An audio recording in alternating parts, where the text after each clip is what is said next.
Hi, Phil Davis here, and I wanted to talk about my car project, the Spero. So maybe you've never heard of it. There's a few other videos about it, and family and friends have asked how it's coming along. I've had some people help finance it by buying these t-shirts. So this is the symbol that I'm going to be using when the car is done.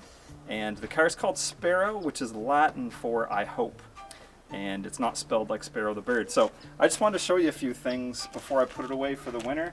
It's still in rough shape, but it has come a long way. So if you just want to come over this way, I'll just show you some things that I've learned how to do and things that I kind of messed up on. So I have tried to get the fender up like this. I lowered the car a couple of inches with some coilover suspension.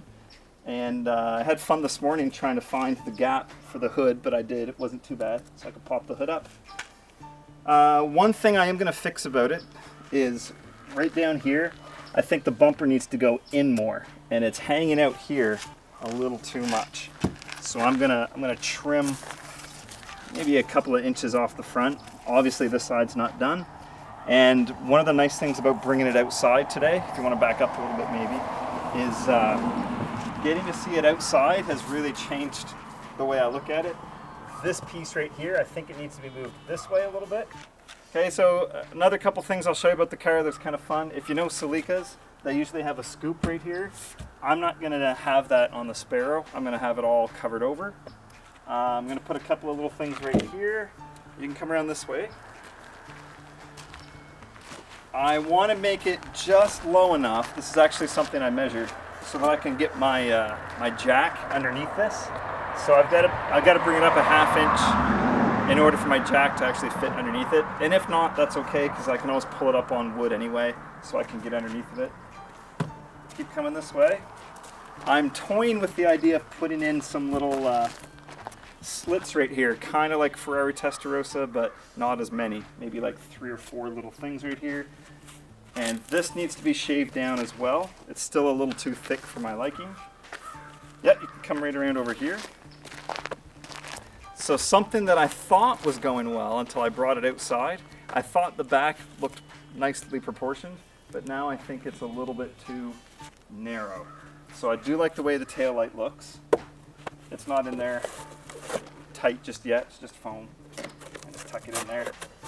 But I think once I pull it back in the garage, I'm going to cut more. I'm going to bring this right down to here. And then this is not finished yet either. I need to level this out. This will come up here like this, and then this will just be black under here. License plate will go somewhere around here. I'm thinking about putting some lights in here.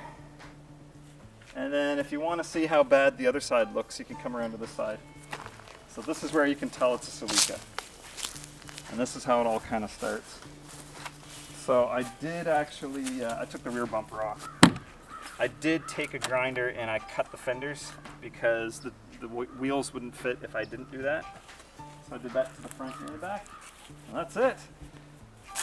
So next summer, let's go back around the side.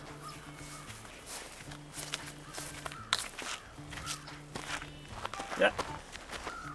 So next summer the plan is to finish bodying the whole thing with foam. And then I'm going to, I did an experiment with crack fill right here. And it worked pretty good. So I just used the spackling to fill in the gaps, and then I sanded it, and it worked out pretty smooth.